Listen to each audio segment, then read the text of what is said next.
works of art are something Southern California residents have really grown accustomed to, especially with the Getty right there down in Los Angeles. But you don't have to drive down below in order to see some really excellent pieces of work right here at the Lancaster Museum Art Gallery. There are just tremendous pieces of artwork done by local artists. And here to tell us more about it is the museum's curator, Nicholas West. Great display you have. Tell me about this particular exhibit. This exhibit is our 24th annual Juried All Media Art Exhibition. What we do is send out calls for artists to submit up to 3 works each, and then we have a judge come up from Los Angeles to jury the show. And she selected about 107 works for this show, representing 83 artists out of over 500 submissions that we had. So are we talking about all local artists here? Yeah, we're talking about Antelope Valley artists. Also, we've included areas in the Santa Clarita Valley as well as Tehachapi. This is just one exhibit. Tell me about what the museum displays throughout the year. We have a wide range of exhibitions. We also operate the Western Hotel, and that is where we keep our local historical artifacts. So we have several exhibits pertaining to Lancaster and Antelope Valley history there. The Museum Art Gallery has a semi-permanent display of dinosaur fossils and also Egyptian artifacts. Those are under construction at the moment. But we dedicate most of the space to rotating exhibitions. So we've had everything from a giant dinosaur exhibition to experimental photography to featuring local artists to bringing up more well-known artists from the LA area as well. We should note that you're kind of new to the region. I think you came to us in the middle of 2008, but as a museum curator for us here in Lancaster, but we stole you from the Getty. Yes, you did. I was at the Getty Villa in Malibu for a while. I was in the antiquities department there and worked on some of the temporary exhibitions that they had coming through there, as well as the permanent display of ancient artifacts. What we're looking at right now is a lot of work actually from children. That just surprises me that this work is from youngsters under 18. That's right. I'm very impressed with it too. We had many submissions from kids under 18, and the juror had an especially hard time choosing the works that you see on the wall here. They're all very, very talented, and there's quite an age range. The lowest, or the youngest person we had submit was age 2. Maybe another Rembrandt will come from Lancaster. Who knows, right? I have to ask, the museum has been here for a long time, and yet it's going to get a new home. That's right. The museum first opened its doors in 1986. We are looking into a new facility on Lancaster Boulevard downtown at Lancaster and Elm. And we're exploring different architects to build us a really nice, new, iconic museum building. And it's going to be very exciting. The intent is to double our exhibition space, have brand new facilities that we can use to really propel the museum to that next level and to bring more great art to the Antelope Valley.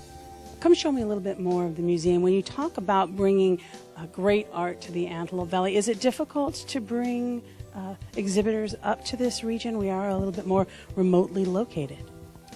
We're remotely located, but there's a great wealth of potential here.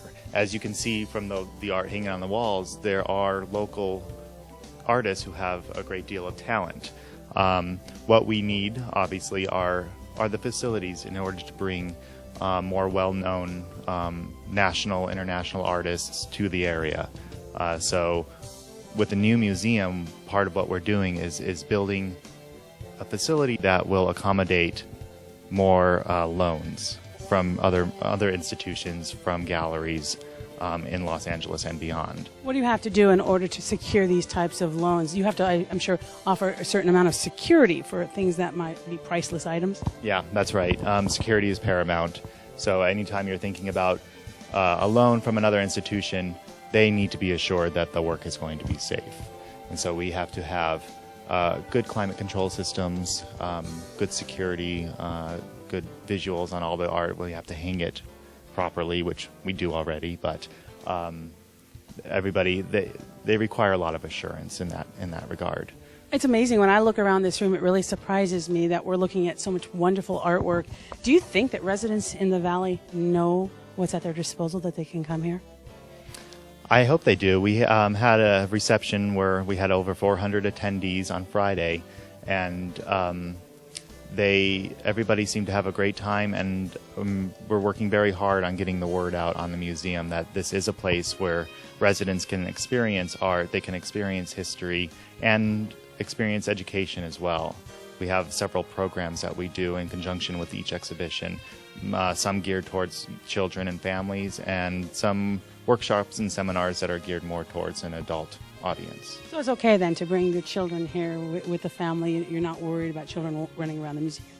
No, of course. This is Wait, not running. Did I say running? Not running. We don't want them running around, but we do want them coming in to experience what a museum has to offer. Now, one of the things we do for those kids that can't make it is we go out to the schools with a traveling museum trunk program. So we have several trunks based on different themes. We have Antelope Valley pioneers, we have Native Americans, Ice Age mammals, dinosaurs, aerospace. We take these traveling museums out to the schools so that if school children can't make it here, because schools never have a budget for transportation, we go to them. And so we bring a museum experience to them. And we're hoping that in time that will come back to us, and that these kids who have been exposed will become museum patrons. One last question to you. We know that this will go on through March, this particular exhibit, but what happens after March? What can we look forward to? Well, our next exhibition after this one is the annual high school show. So it's another 24th annual something. So it's the Antelope Valley Union High School District show, and it features works by high school students, and it's going to be a stunning show as well. And in the future, we have a few things on the line. We have a few more local artists that we're working with to put together exhibitions that will take us through the summer. And then we're looking at other options for the remainder of the year. All right, well, thank you so much for your time. Good luck with this show. We'll look forward to seeing what you can present to us in the future. Thank you very much. All right, folks in Lancaster, here you go. It doesn't get better than this. Come on down to the Lancaster Museum Art Gallery. That's on Sierra Highway, right near Lancaster Boulevard. You've got to check it out. It's just wonderful.